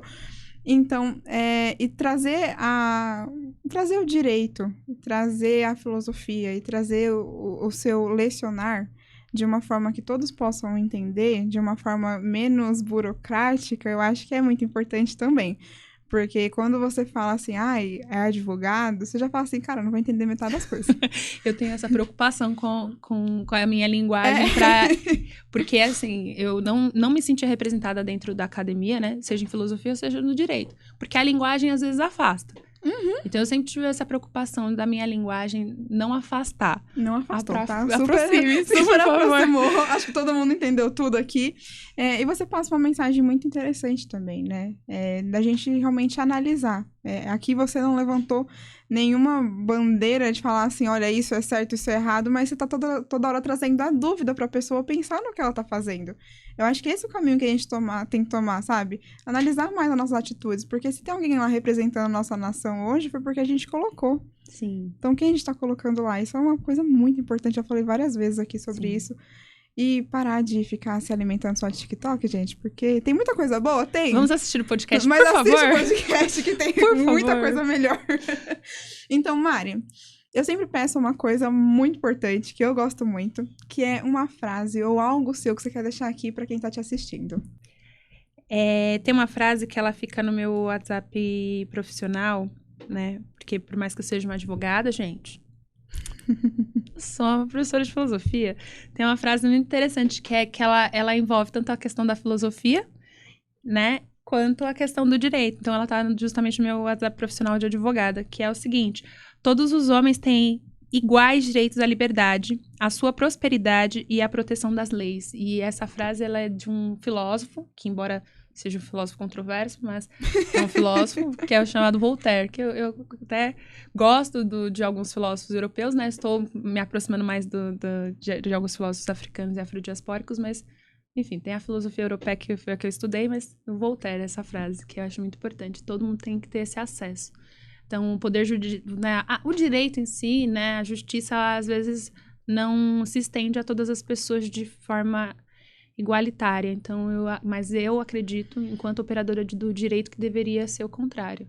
Todo mundo tem que ter esse acesso, né? Deveria ser ensinado desde a da escola, né, pra Sim. gente. Mari, gratidão imensa por você vir aqui, disponibilizar seu tempo, seu conhecimento. Tá super aberto naturalizar pra você. Acho que aqui é um canal da gente levar conhecimento, informação de verdade, tirar um pouco desses tabus e fake news que as pessoas levantam tanto, e a gente tá aqui pra dar uma derrubada nisso. Então, muito, muito obrigada por ter vindo. Eu que agradeço o convite. Adorei a conversa e, enfim, assistam o podcast, por favor. Isso. Coloca a sua rede social aqui pro pessoal poder te achar. A minha rede social é Marina B. Seemann. Seemann se escreve SEEMANN.ADV, de advogada. São essas as redes sociais, meu Instagram, né? Ótimo, a gente vai colocar aqui escritinho, o pessoal vai ter acesso. Sigam muito a Mari e muito obrigada por ter vindo, Eu viu? que agradeço. E você que assistiu todo esse episódio, gente, o direito tá aí para todos e todos devem saber dos direitos e deveres que cada um tem. Eu espero que você tenha gostado, que você tenha aprendido muita coisa. Se tiver alguma dúvida, chama a Mari no Instagram. Eu tenho certeza que ela vai tirar um tempinho lá, uns minutinhos pra poder conversar com você. Se precisar de uma advogada, produtora, / 500 mil profissões que ela tem, chama ela também. Que eu acredito que vai ser muito bom. Eu quero agradecer muito aos nossos patrocinadores, a GJA. Eu tô com essa estampa maravilhosa que eu confesso que é uma que eu mais gosto, da GJA, que vem criando roupas incríveis. E tudo que eu fico postando no meu feed, gente, vai lá dar uma olhadinha que sempre tem uma coisa nova. O nosso lançamento vai ser feito também só com looks da GJA e vocês vão se apaixonar. A Labelle Oe, que agora todo mundo sabe que em parceria com a Labelle, nós lançamos a nossa linha de body splash e também de gloss labial. Fica ligado na pré-venda, porque são poucas unidades e você precisa ter um desse na sua casa. Também quero agradecer a Rose, que é minha nutricionista, faz todo o meu acompanhamento, meu processo de emagrecimento e cuida muito da minha saúde e pode transformar a sua vida também. E a Concept Beauty, que é onde eu atendo e onde você vai ser muito bem recebida para ficar ainda mais linda. Gratidão imensa, viu? Um beijo!